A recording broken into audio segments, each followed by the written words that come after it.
Assalamualaikum warahmatullahi wabarakatuh. Nama saya Eko Harsoyo. Saya dari Sekolah Tinggi Ilmu Ekonomi Pembangunan Tanjung Pinang. Nah, di sini saya akan mempresentasikan hasil review jurnal terkait dengan tugas individu yang diberikan oleh Bu Dwi Septi Haryani. Tanpa berpanjang-panjang cerita, mari kita lanjut langsung ke review yang pertama. Oke, jurnal yang kita review judulnya yaitu Analisis Resiko Kredit UMKM dengan analisis daya tahan menggunakan metode credit scoring. Nah, di sini yang direview kita dapat dari jurnal tersebut, kita mendapatkan tujuan penelitiannya. Tujuan penelitiannya di sini yaitu mengidentifikasi faktor-faktor yang signifikan mempengaruhi terjadinya kredit bermasalah berdasarkan skala usaha. Terus data yang didapat dari review ini, dia data menggunakan data kuantitatif. Terus metode apa yang dia gunakan dari hasil review yang saya dapat? Nah, di sini metode yang digunakan oleh jurnal tersebut yaitu menggunakan credit scoring dalam menguji kelayakan kredit dari seseorang nasabah. Terus hasil penelitiannya kita dapat dari review jurnal ini, dari 49.912 orang nasabah kredit UMKM Bank X, sebanyak 3.936 nasabah mengalami gagal bayar. Nah, ini artinya sebesar 7,69% dari total nasabah yang pada awalnya itu memenuhi kualifikasi risiko kredit rendah. Oke, judul penelitian ini tadi yang saya sebutkan, analisis risiko kredit UMKM dengan analisis daya tahan menggunakan metode credit scoring. Terus nama jurnalnya kita dapat yaitu The Risk Analysis of Business Credit. Nama penulisnya di sini yang direview jurnal ini yaitu namanya Hilda Yohana. Terus tahun jurnal ini diterbitkan yaitu tahun 2013. Oke, selanjutnya di sini diminta untuk apa yang menjadi pertanyaan dari penulis dari review jurnal ini. Kita dapat dalam proses bagaimana untuk meminimal resiko kredit agar tidak terjadi kredit bermasalah atau kredit macet. Terus di sini juga ada tujuan penelitian sama juga seperti yang di atas. Tujuannya itu untuk mengidentifikasi faktor-faktor yang signifikan mempengaruhi terjadinya kredit bermasalah berdasarkan skala usahanya. Terus gambaran tentang pertanyaan penulis ini, dia itu menggunakan metode yang digunakan hanya mampu untuk mengelompokkan atau membedakan nasabah ke dalam kategori nasabah gagal bayar dan lancar bayar. Oke, selanjutnya menggunakan metode apa?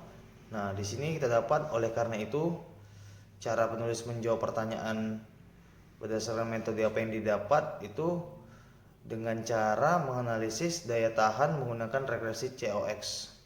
Digunakan untuk mengetahui karakteristik nasabah yang signifikan itu mempengaruhi akan terjadinya macet di dalam kredit itu bermasalah. Jadi dengan menggunakan regresi COX itu kita bakal meminimalisir dan kita juga bisa bakal tahu karakter-karakter nasabah yang akan bermasalah untuk kredit ini.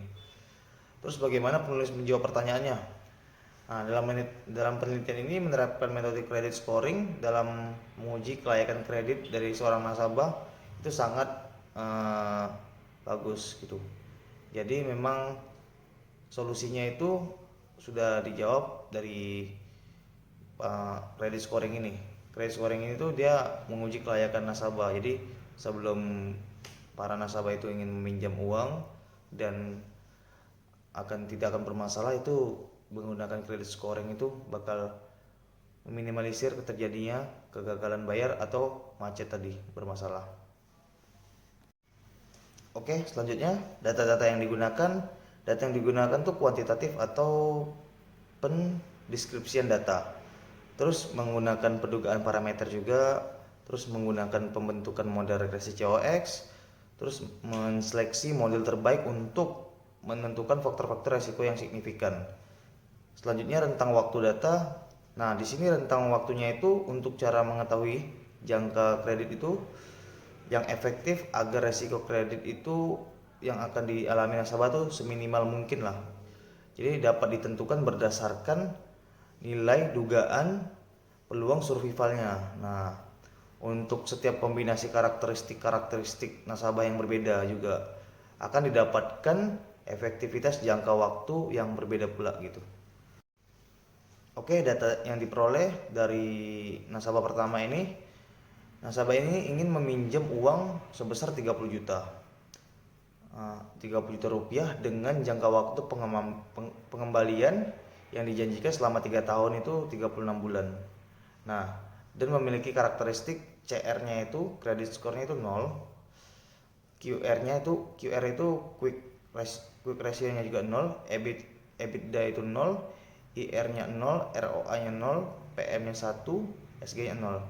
Tingkat kepercayaan di sini cuma 1, pengelolaan rekening 1, reputasi bisnis juga 1, perilaku debitur 2, kualitas produk jasa 1, strategi pemasaran juga 1, lokasi usaha 1, perkembangan pasar 1, kualifikasi komersial 1. Nah, pihak bank itu berencana akan memberikan bunga 14% per tahunnya karena nasabah yang pertama ini berencana ingin mengembalikan bunga dan pokoknya secara bersamaan per bulannya gitu.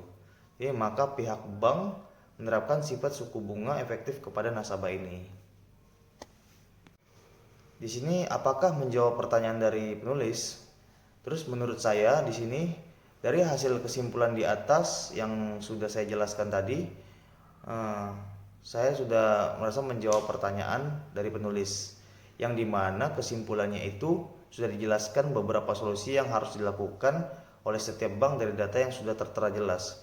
Jadi datanya itu udah dijelaskan, terus juga udah ada simulasinya juga, perhitungannya. Jadi untuk kesimpulan dari hasil review ini, apakah telah menjawab pertanyaan penulis itu sudah, karena sudah dijelaskan dari data yang sudah tertera jelas. Selanjutnya kelebihan jurnal. Kelebihan dari jurnal ini tuh dia dimana penulis menjelaskan secara detail dan memberikan contoh perhitungannya dari data yang digunakan sehingga memudahkan pembaca dan mudah mengerti dari hasil atau kesimpulan tersebut. Terus kekurangan jurnal menurut saya di sini dimana hanya kerugian yang berkaitan dan peluang gagal memenuhi kewajiban pada saat jatuh tempo pembayaran aja yang ada. Jadi resiko ini mungkin terjadi karena debitur tidak mampu membayar utangnya. Nah, ada dua faktor yang berpengaruh terhadap besar risiko, yaitu besarnya exposure kredit dan kualitas exposure tersebut.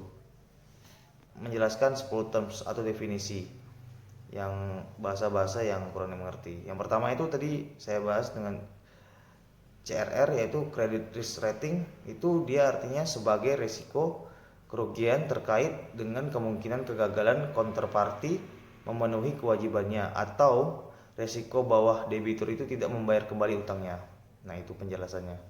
Terus kedua itu credit scoring atau singkatannya SC. Credit scoring atau penilaian kredit adalah suatu sistem yang diterapkan oleh suatu lembaga pembiayaan atau bank untuk menilai kekayaan peminjam yang mengajukan pinjamannya. Nah, itu arti dari credit scoring. Yang ketiga itu ada regresi Shocks Proportional Hazard atau disingkat sebagai RCPH.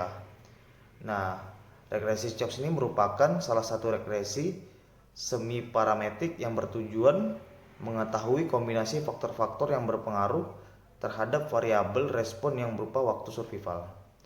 Terus yang keempat ada current ratio atau disingkat sebagai CR. Current ratio atau rasio lancar digunakan untuk mengevaluasi kemampuan perusahaan untuk membayar kewajiban jangka pendeknya. Selanjutnya ada quick ratio R.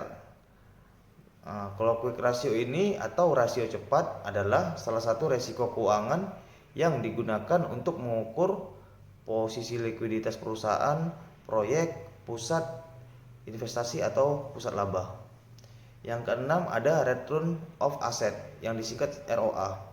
Nah, ROA ini adalah ukuran kemampuan aset perusahaan untuk menghasilkan laba bersih.